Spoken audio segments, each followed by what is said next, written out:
నమస్తే. Welcome to our channel. ప్రస్తుతం మనతో సీనియర్ జర్నలిస్ట్ డాక్టర్ దుర్గా గారు ఉన్నారు. ఆవిడతో మాట్లాడదాం. నమస్తే మేడం. నమస్తే అండి.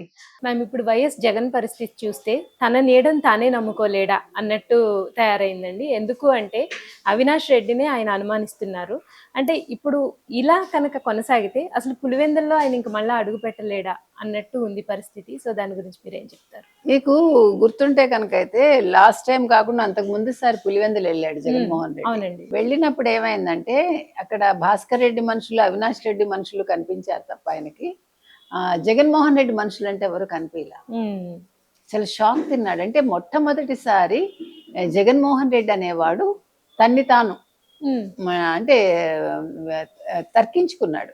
ఏమని, ఏంటి, నేను రాజశేఖర్ రెడ్డి, అక్కడ ఉండేవాళ్ళు రాజశేఖర్ రెడ్డికి సంబంధించిన వాళ్ళు ఉన్నారు. ఎందుకంటే వాళ్ళదే కాబట్టి ఇప్పుడు కడప పులివెందులా తీసుకున్నారంటే రాజశేఖర్ రెడ్డి వాళ్ళకి సంబంధించిన వంశీకులకు తప్ప వేరే వాళ్ళని వాళ్ళు రానివ్వరు. At the same time Bhaskar Reddy, Avinash Reddy ఏం చేశారంటే జగన్మోహన్ రెడ్డి అనేవాడు ఒక 5 ఏళ్ళు పరదాలు కట్టుకుని కళ్ళకి గంతలు కూడా కట్టుకున్నాడేమో. అంటే ఏం జరుగుతుందో తెలుసుకోలేకపోయాడు. 56 మంది సలహాదారులు పెట్టుకుని 926 మంది సెక్యూరిటీని పెట్టుకుని ఏం చేశాడు జగన్మోహన్ రెడ్డి అంటే తన్ని తాను ఒక పంజరంలో పెట్టుకుని ఒక చిలకలాగా అయిపోయాడు ఆయన.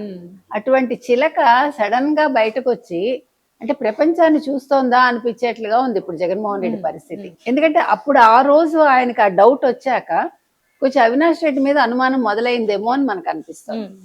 అందుకు తగ్గట్టుగా ఇప్పుడు ఈ నీటి సంఘాల ఎన్నికలు ఏవైతే జరిగాయో మనం చెప్పుకున్నట్టుగా తెలుగుదేశం అక్కడ పాగా వేశాక ఇవాళ ఇంకొక ముఖ్యమైన విషయం ఏం జరిగింది, అక్కడ ఉండే కార్పొరేటర్స్, కడప కార్పొరేటర్స్ ఎవరైతే ఉన్నారో అందులో సగం మంది తెలుగుదేశంలో జాయిన్ అయ్యారు. మరి అవినాష్ రెడ్డి చుట్టూ తిరిగిన వాళ్ళెవరు ప్రజల్లోంచి వచ్చిన కార్పొరేటర్లు కాదు, అవినాష్ రెడ్డి మనుషులు, అవినాష్ రెడ్డి నియమించిన వాళ్ళందరూ. మరి వాళ్లే వెళ్ళారు అంటే అసలు ఇవాళ వైసీపీ పరిస్థితి ఏంటి? పులివెందుల్లో వైసీపీ ఇంకా లేనట్టేనా, కడపలో వైసీపీ ఇంకా లేనట్టేనా అనే ఒక సందేహం ఇవాళ జగన్మోహన్ రెడ్డికి వచ్చింది. ఆ రావడంలో అవినాష్ రెడ్డిని అనుమానించడం మొదలు పెట్టాడు. యాక్చువల్గా మనం తీసుకున్నామంటేనండి జగన్మోహన్ రెడ్డి కంటే కూడా ఎక్కువ అంటే శక్తి సామర్థ్యాలు ఉన్నది, ఎక్కువ పవర్ ఉన్నది అవినాష్ రెడ్డికి. ఎందుకంటే భారతీ రెడ్డి నమ్మేది అవినాష్ రెడ్డిని జగన్మోహన్ రెడ్డి కంటే కూడా. అందుకే జగన్మోహన్ రెడ్డి అనేవాడు ఒక పావు మాత్రమే, ఒక పావులాగా ఉపయోగపడతాడు అంతే. ఆయన అన్నీ కూడా స్పెక్టేటర్లో చూడాల్సిన వాడు పనికిమాలిన విషయాల్లో కలగజేసుకుని జగన్మోహన్ రెడ్డి అనేవాడు ఇవాళ ఈ స్థితికి వచ్చాడు. కాబట్టి ఇవాళ అవినాష్ రెడ్డిని అనుమానిస్తున్నాడు అంటే మనం డౌట్ పడక్కర్లే, అనుమానిస్తూ ఉండొచ్చు.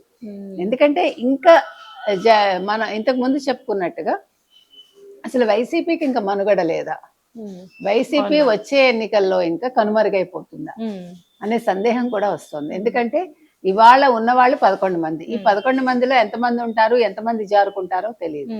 ఎవరి ప్రయత్నాలు వాళ్ళు చేసుకుంటున్నారు.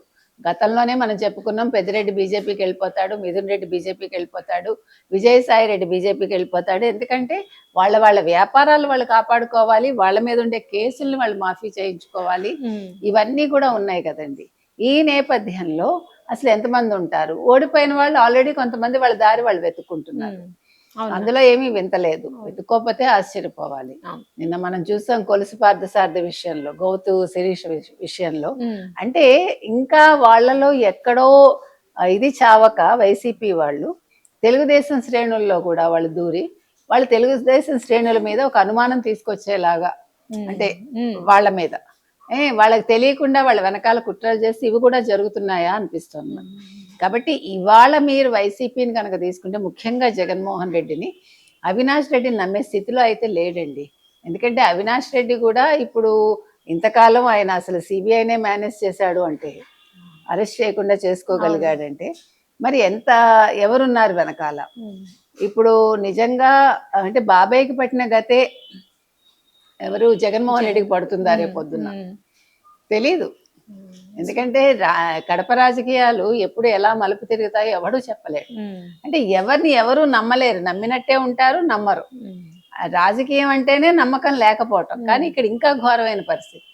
ఈరోజు తన నీడని తను నమ్ముకోలేని స్థితిలో ఉన్నాడు జగన్మోహన్ రెడ్డి అంటే ఇంకా అంతకంట ఇదేమన్నా ఉందండి? అవును కదండి. నిన్న 5 ఏళ్ళు నువ్వు ముఖ్యమంత్రిగా ఉండి ఇప్పుడు నువ్వు ఒక మాజీ అయిపోయి ఈ రోజు నీ ఉనికి కోసం నువ్వు పోరాడాల్సి వస్తుంది. నీకంటూ 10 మంది నీ చుట్టూ లేకుండా అయిపోయారు. అటువంటి స్థితికి నువ్వు వచ్చావు. కాబట్టి చేజేతులా చేసుకున్నదండి. ఇవాళ జనాలు హర్షాతిరేకాలు ఉంటాయి, లేదు నేను వెళ్తే నియోజకవర్గాల్లో వస్తారంటే వాళ్ళందరూ నీకోసం వచ్చిన వాళ్ళు కాదు, తీసుకురాబడ్డ వాళ్ళు. కాబట్టి ఇవాళ జగన్మోహన్ రెడ్డి అయితే కొంచెం భయంలోనే ఉన్నాడండి. ఎందుకంటే ఇప్పుడు ఈ విద్యుత్ ఒప్పందాలు ఏవైతే ఉన్నాయో వాటిలో అమెరికా ఆల్రెడీ ఈయన తీసుకున్నాడు అని ఇప్పుడు రైటర్స్ కూడా దాని మీద రీసెర్చ్ చేసి ఒక రిపోర్ట్ ఇచ్చింది. కాబట్టి FBI కూడా దాని మీద దృష్టి పెట్టింది. ఫస్ట్ పడేది వేటు జగన్మోహన్ రెడ్డి మీదే, ఏ రకంగా తీసుకున్నా. లేదు తెలుగుదేశం కూటమి అయితే వదలదు ఏ కేసులో కూడా. సో కొత్త సంవత్సరంలో కొత్తగా ఆయనకి ఒక నూతన సంవత్సర కానుకగా జైలు జీవితం ఇస్తుందా తెలుగుదేశం కూటమి అనేది మనం వెయిట్ చూడాలి.